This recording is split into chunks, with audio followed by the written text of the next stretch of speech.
Today's episode is brought to you by the Daily Gardener Friday newsletter. You can sign up for the newsletter over at thedailygardener.org. Hi there, and welcome to The Daily Gardener, a podcast about garden history and literature. I'm your host, Jennifer Ebling, and today is May 5th. Today in garden history, we celebrate the birthday of the late Victorian scholar, schoolmaster, poet, and theologian from the Isle of Man, Thomas Edward Browne, who was born on this day, May 5th in 1830. Thomas was published under T.E. Browne, and here's a little excerpt from his poem called My Garden. A garden is a lovesome thing, God-wot, rose-plot, fringed pool, ferned grot, the various school of peace, and yet the fool contends that God is not. Not God in gardens when the eve is cool? Nay, but I have a sign. 'Tis very sure God walks in mine.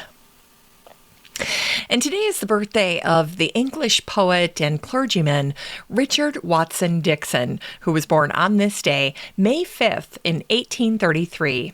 Richard was the son of the clergyman Dr. James Dixon, and he's most remembered for that melodious poem that begins, "The feathers of the willow are half of them grown yellow." But today I thought I would share an excerpt from his little-known poem called The Judgment of May. Come to the judgment, golden threads, upon golden hair in rich array. Many a chestnut shakes its heads, many a lupine at this day. Many a white rose in our beds waits the judgment of the May. So there you go, a little poem about May called The Judgment of May by Richard Watson Dixon. And today we also celebrate the birthday of an American journalist, novelist, essayist, and poet, Christopher Morley, who was born on this day, May 5th in 1890. Christopher also produced plays and gave college lectures. And in addition to all of that, he wrote little sayings like, "The trouble with wedlock is that there's not enough wed and too much lock." And he also wrote, "Heavy hearts like heavy clouds in the sky are best relieved by the letting of a little water." And then finally, here's one on spring. April prepares her green traffic light, and the world thinks, go. Very true.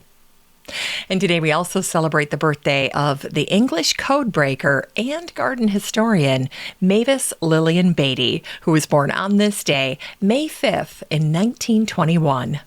Mavis served as an English codebreaker during World War II, and her unique skill set allowed her to break the German Enigma code, which allowed the Allied forces to stage their D-Day invasion.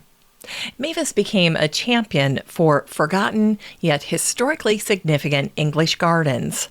She also helped establish garden history as an academic specialty. In 1955, Mavis and her codebreaker husband Keith settled on a farm in Surrey, and it was this property that sparked Mavis's passion for landscape history. After moving to Oxford, Mavis and her family lived in a fantastic park designed by Capability Brown. The park was also home to a garden designed by William Mason in 1775. Mavis recalled, "We lived in the agent's house, right in the middle of Capability Brown Park, but it was William Mason's garden that really got me. We had to cut our way into it. It was all overgrown, and garden ornaments were buried in the grass. I knew at once it wasn't just an ordinary derelict garden. Someone had tried to say something there." Well, Mavis Batey used her wit and determination to become a force in numerous conservation organizations and missions. In 1985, Mavis was honored with the RHS Veitch Memorial Medal for her invaluable work preserving gardens that would otherwise have been lost to time. It's time to grow that garden library with today's book, The Magical World of Moss Gardening by Annie Martin. This book came out in 2015, and Pacific Northwest Magazine said this about Annie's book. Instead of eradicating this deer-resistant, pest-resistant, rootless, stemless wonder of a plant, Annie Martin tells us how to encourage and cultivate it. Well, mosses are near and dear to many gardeners' hearts, and there have been many gardeners who try to grow and cultivate moss to no avail. And that's because moss has some special requirements. Annie writes, "In my own garden, I feel angst when mosses dry out, and I obsessively respond to my compelling desire to give them a rejuvenating drink. And as they begin the saturation process, I regain my own glowing state as I watch leaves swiftly unfold and colors magically intensify." Well, in addition to being mesmerizing, there are many reasons to pursue moss gardening. There are many environmental benefits. Mosses can be a lawn substitute depending on where you live and your garden setup. But if you have a shady property, then you should definitely look into mosses as an option for you. They're super carbon sequesters. They're great at erosion control and flood mitigation, and they have a built-in filtration system. And that means that mosses can help reclaim land in locations where cleanup is needed. Now, if Annie's name sounds familiar, it's because she is a moss expert. In fact, her nickname is Mossin' Annie, and she's the proud owner of Mountain Moss Enterprises. And what I love about books like this is you have a true subject matter expert acting as your guide. Annie will help you identify dozens of moss species, and she'll teach you how to propagate moss successfully. This is something most gardeners want to know how to do. And let me tell you, you want to learn from Annie instead of some of those viral TikTok videos, because so much of that stuff is just simply bogus. And sometimes it can be hard to tell good advice from bad. And then finally, Annie is a master when it comes to designing and installing moss gardens. This book is 240 pages of down-to-earth advice on mosses in the garden. And whether you're an experienced gardener or a newbie, you're going to feel extra confident about utilizing moss, the great green ground cover, with Annie as your guide. You can get a copy of The Magical World of Moss Gardening by Annie Martin and support the show using the Amazon link in today's show notes for around $13. Finally, we end the show today with a botanic spark that honors the memory of Napoleon Bonaparte, who died on this day, May 5th, in 1821. Bonaparte was the French military and political leader who ended up ruling over much of continental Europe. Last year was the 200th anniversary of his death. One account of Napoleon's final moments reported that he died during a terrible thunderstorm that, quote, shook the house to its foundations and would have alarmed everyone but for the all-absorbing tragedy of Napoleon's departure. In 1815, after his stunning defeat in the Battle of Waterloo in what is now Belgium, Napoleon was forced into exile in the South Atlantic on a little island called St. Helena. And a few years before his death, Napoleon became convinced that he was dying of stomach cancer. His doctor, Francois Antomarchi, the man that would take his death mask, prescribed, among other pursuits, gardening, specifically digging in the garden. And so, on the island of St. Helena, Napoleon briefly took up gardening, and he loved it. Naturally, he wanted everyone around him, except the ladies, to join him in the garden at Longwood, and he grew every type of vegetable that thrived on the island. He installed grottos, alleys, and paths, and he transplanted trees and improved the soil with manure. Now, when he worked, history tells us that Napoleon wore a loose-fitting dress and a straw hat.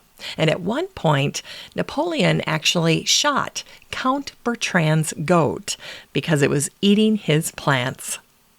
In 2021, the historian Ruth Skur wrote a short but delightful biography of Napoleon, told through the lens of his interest in gardening and naturalism, and it's called Napoleon, A Life Told in Gardens and Shadows. Ruth believes that gardens were important to Napoleon all through his life. But at St. Helena in particular, he was especially motivated to garden when his doctor pointed out that he could create sunken paths to avoid the watchful gaze of his prison guards, which of course happened to be British soldiers. Naturally, it was mostly Napoleon's people who did most of the digging, and although Napoleon's experiment in gardening was fleeting, Longwood House still grows a variety of plants that were planted by the emperor himself. Now, in her book, Ruth also tells a touching story about Napoleon's brief return to Malmaison after his defeat at Waterloo. Malmaison was soothing to the emperor, and it was a place that was full of memories of his beloved Josephine. Her gardens were filled with fragrant roses and colorful blossoms like dahlias long after her death. The painter Pierre-Joseph Redoute was a favorite of both Josephine Bonaparte and Marie Antoinette, but it was Redoute's paintings of Josephine's flowers at Malmaison that are among his most beautiful works. In Ruth Skur's garden biography of Napoleon, she wrote, "The 26th of June in 1815 was a very hot day. Napoleon spent it at Malmaison, reminiscing about the past. He walked up and down with his hands behind his back in what had once been his personal garden just outside the library. He also lingered among exotic trees that Josephine always insisted on planting herself. There were honey locusts, cedars of Lebanon, apple trees, and tulip trees. He also visited Josephine's grand greenhouse and remembered there how she checked her tropical flowers every day. It was indeed a grand greenhouse." Well, that's it for today's show. Thanks for listening to The Daily Gardener, and happy Cinco de Mayo. And just a reminder that you have a standing invitation to join the free Facebook group for listeners of the show. The next time you're over at Facebook, just search for Daily Gardener Community, where you'd search for a friend and then request to join. And if you'd like more of The Daily Gardener, you can subscribe to the newsletter over at thedailygardener.org. And don't forget that you can also show your support for the show by using the Buy Me a Coffee link over at the website or in today's show notes. This is Jennifer Ebling. Thanks for listening to The Daily Gardener. And remember, for a happy, healthy life, garden every day.